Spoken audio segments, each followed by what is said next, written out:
அப்பப்பா என்ன வெயிலுடா சாமி. வெளியில போயிட்டு வந்தோம் அப்படின்னா சட்டையெல்லாம் நனைஞ்சு போயிருது. இதுல வேற ராத்திரி தூங்கணும் அப்படின்னு நினைக்கும் போது பயமே வந்துருது. ஒரு ஏர் கூலரை வாங்கி மாட்டினாதான் நிம்மதியா தூங்க முடியும் அப்படின்னு நீங்களும் யோசிச்சுட்டு இருக்கீங்களா? அப்போ இந்த வீடியோ உங்களுக்கு தான். வீடியோக்குள்ள போறதுக்கு முன்னாடி இதே மாதிரி உங்களுக்கு ஏர் கண்டிஷனருக்கும் ஒரு பையிங் கைடு வீடியோ வேணுமா, இல்ல ஏர் கூலரா ஏர் கண்டிஷனரா அப்படிங்கிற ஒரு எண்ணம் இருந்தது அப்படின்னா இது ரெண்டுல எது பெஸ்ட், இதுக்கான டிஃபரன்ஸ் என்ன அப்படிங்கிற ஒரு டீடைல்டான கம்பாரிசன் வீடியோ வேணுமா அப்படின்னா மறக்காம கீழே கமெண்ட் பண்ணுங்க. நிறைய கமெண்ட்ஸ் எதுக்கெல்லாம் வருதோ அதுக்கெல்லாம் டீடைல்டு வீடியோ பண்ண முயற்சி பண்றேன். முதல்ல ஏர் கூலர்ல நிறைய டைப் இருக்கு. அதுல ரொம்ப முக்கியமா 3 மாடலா சொல்லலாம். அதுல ஃபர்ஸ்ட் பர்சனல் கூலர். ரொம்ப சின்ன ரூமுக்கு இல்ல ஒரு மீடியமான ரூமுக்கு ரொம்ப மெதுவா கூலானா போதும் அப்படிங்கிறவங்க இந்த பர்சனல் கூலரை யூஸ் பண்ணலாம். அடுத்து டவர் கூலர். ஓரளவு மீடியமான ரூம் கூட கொஞ்சம் ஃபாஸ்டா கூல் ஆகணும் அப்படின்னு நினைக்கிறவங்க இதை யூஸ் பண்ணலாம். இல்ல ரூம் ரொம்பவே பெருசு, ரொம்ப வேகமா கூல் ஆகணும், டெம்பரேச்சர் ரொம்ப அதிகமா இருக்கிற இடத்துல இருக்கிறேன் அப்படிங்கிறவங்களுக்கு டெசர்ட் கூலர் அப்படின்னு ஒன்று இருக்கு. இந்த மாடலை அவங்க யூஸ் பண்ணலாம். ஸோ உங்க ஏரியாவுக்கு தகுந்த மாதிரி, உங்களுடைய தேவைக்கு தகுந்த மாதிரி ஃபர்ஸ்ட் மாடலை சூஸ் பண்ணுங்க. இந்த மாதிரி சூஸ் பண்ற மாடலை எதுக்கு வாங்குறோம்? நைட்டு நிம்மதியா போட்டு நல்ல ஜில்லுன்னு தூங்குறதுக்கு. ஆனா அந்த ஏர் கூலர்ல இருந்து பயங்கரமா நாய்ஸ் வந்தது அப்படின்னா நம்மளால தூங்க முடியுமா? கண்டிப்பா தூங்க முடியாது. அதனால நீங்க சூஸ் பண்ற மாடல்ல எந்த அளவுக்கு நாய்ஸ் வருது, முடிஞ்ச வரைக்கும் நாய்ஸ் எதுல கம்மியா இருக்கு அப்படின்னு பார்த்து சூஸ் பண்ணுங்க. அதுல வரக்கூடிய நாய்ஸ் நீங்க தூங்கும் போது டிஸ்டர்ப் பண்ணாத அளவுக்கு இருக்கா அப்படிங்கறத மறக்காம கவனிச்சுக்கோங்க.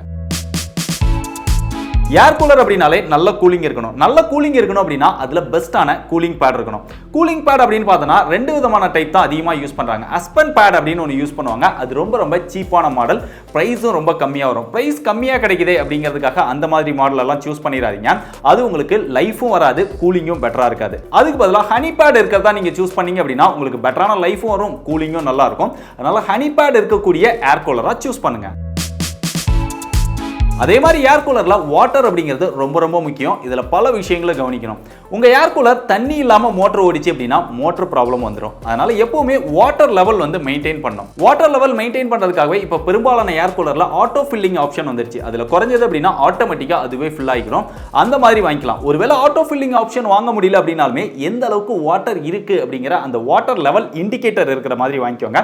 சோ அதை கவனிச்சு நம்ம மேனுவலா கூட வாட்டர் ஃபில் பண்ணிக்க முடியும். இது போக அந்த ஏர் கூலரை மெயின்டைன் பண்றது ரொம்ப கஷ்டம். அது தண்ணி ஃபில் பண்றதும் சரி, தண்ணி ரிமூவ் பண்றதும் சரி, இது ரெண்டுமே ரொம்ப ஈஸியா இருக்கிற மாதிரி பாத்துக்கோங்க. அது ஈஸியா ஃபில் பண்ற மாதிரியும் இருக்கணும், ஈஸியா ரிமூவ் பண்ற மாதிரியும் இருக்கணும். ரொம்ப கஷ்டமா இருக்கிற மாதிரி சூஸ் பண்ணிடாதீங்க. அதே மாதிரி இந்த ஏர் கூலர்ல வாட்டர் கெபாசிட்டி அப்படிங்கிறது ரொம்ப முக்கியம். பொதுவா 15-20 லிட்டர்ல இருந்து 60 லிட்டர் வரைக்கும் நிறைய மாடல்ஸ் இருக்கும். உங்களுக்கு வாட்டர் லெவல் வந்து அதிகமா இருக்க கூலிங் வந்து பெட்டரா இருக்கும். அதனால அந்த டேங்க் கெபாசிட்டி அதிகமா இருக்கிற மாதிரி வாங்கிக்கோங்க. இல்ல பட்ஜெட்டடா போறோம் அப்படின்னாலுமே மினிமம் ஒரு 25 லிட்டர் இருக்கிற மாதிரி வாங்கிட்டீங்க அப்படின்னா உங்களுக்கு ஒரு பெட்டரான கூலிங் எக்ஸ்பீரியன்ஸ் இருக்கும். இருந்தாலும் எவ்வளவு வாட்டர் அதிகமா இருக்கோ அதுக்கு தகுந்த மாதிரி பெட்டரான கூலிங் எக்ஸ்பீரியன்ஸ் உங்களுக்கு கிடைக்கும். நீங்க வாங்க போற ஏர் கூலர்ல மறக்காம அந்த ரிமோட்டை வந்து செக் பண்ணுங்க. அந்த ரிமோட்ல என்ன மாதிரியான ஃபங்க்ஷன்ஸ் எல்லாம் கொடுத்திருக்காங்க, அதுல உங்களுக்கு தேவையான ஃபங்க்ஷன்ஸ் எல்லாம் கவர் பண்ணிருக்காங்களா அப்படிங்கறதையும் செக் பண்ணுங்க.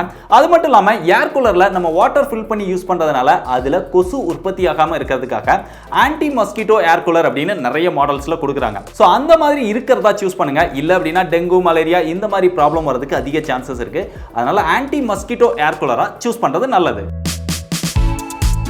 இது போக நிறைய எக்ஸ்ட்ரா ஃபீச்சர்ஸும் இருக்கும். சோ அதுல உங்களுக்கு எதெல்லாம் தேவையோ அதையும் கவனிச்சு நீங்க பாத்துக்கோங்க. அதுல முதல்ல டஸ்ட் ஃபில்டர். அதுல இருந்து வரக்கூடிய ஏர்ல கம்ப்ளீட்டா அந்த டஸ்ட்டை ஃபில்டர் பண்ணி கொடுக்கும். சோ டஸ்ட் ஃபில்டர் இருக்கிற மாதிரி நீங்க பார்த்து வாங்கிக்க முடியும். அதே மாதிரி நீங்க ஐஸ் கியூப் போட்டு பெட்டரான கூலிங் எக்ஸ்பீரியன்ஸ் வேணும் அப்படின்னு நினைச்சீங்கன்னா ஐஸ் சாம்பர் அப்படின்னு தனியா கொடுத்திருப்பாங்க. சோ அதுல ஐஸ் கியூப் போட்டு நம்மளால யூஸ் பண்ணிக்க முடியும். அந்த மாதிரி ஒரு ஆப்ஷனும் இருக்கா அப்படிங்கறத செக் பண்ணிக்கோங்க. அதே மாதிரி உங்க வீட்ல இன்வெர்டர் இருக்கு அப்படின்னா கரண்ட் போனாலும் ஏர் கூலர் யூஸ் பண்ணணும் அப்படின்னா இன்வெர்டர் கம்பேட்டிபிலிட்டி இருக்கா அப்படிங்கறதையும் செக் பண்ணிக்கோங்க. சோ இதெல்லாம் பார்த்தா மட்டும் போதாது. ஏர் கூலர்ல ரொம்ப பார்க்க வேண்டிய ஒரு விஷயம் power efficiency. So power efficiency ரொம்ப பெட்டரா இருக்கணும். ஏன்னா நம்ம வாங்கி யூஸ் பண்ணும்போது கரண்ட் பில் ரொம்ப அதிகமா வந்துருச்சு அப்படின்னா நம்மளால கட்ட முடியாது. அதுவே நமக்கு ஒரு மிகப்பெரிய ஷாக்கை கொடுத்துரும். அதனால பெட்டரான பவர் எஃபிஷியன்சி இருக்கக்கூடிய மாடலை சூஸ் பண்ணீங்க அப்படின்னா கரண்ட் பில்லும் கம்மியா வரும். கடைசியா பிராண்ட் அண்ட் வாரண்டி. நம்ம சொன்ன விஷயங்கள்லாம் கிடைக்குது அப்படின்னு சொல்லி ஏதோ ஒரு நான் பிராண்டடா வாங்கிடாதீங்க. அது சீக்கிரத்திலே உங்களுக்கு ப்ராப்ளம் வந்துடலாம். அதனால ஒரு நல்ல பிராண்டா சூஸ் பண்ணுங்க. அது போக அதுக்கு எவ்வளவு வாரண்டி கொடுக்குறாங்க அப்படிங்கறதையும் சூஸ் பண்ணுங்க. அதுல என்னென்ன விஷயங்கள்லாம் கவர் ஆகுது அப்படிங்கறதையும் பாருங்க. நீங்க வாங்க போற பிராண்டுக்கு உங்க ஏரியால சர்வீஸ் சென்டர் அவைலபிலிட்டி இருக்கா, இல்ல வீட்டுக்கே வந்து சர்வீஸ் பண்ணி தருவாங்களா அப்படிங்கிற விஷயத்தையும் செக் பண்ணிக்கோங்க. சோ இதுதான் ரொம்ப முக்கியம். ஏன்னா ஒரு ப்ராப்ளம் அப்படின்னு வந்ததுன்னா அதை சால்வ் பண்ற மாதிரி இருக்கணும். சோ அவ்வளவுதான். இப்போ நான் சொன்ன விஷயங்கள்லாம் வச்சு அதுல உங்களுக்கு எதெல்லாம் தேவையோ அதை பார்த்து ஒரு கரெக்டான ஏர் கூலரை வாங்கி என்ஜாய் பண்ணுங்க.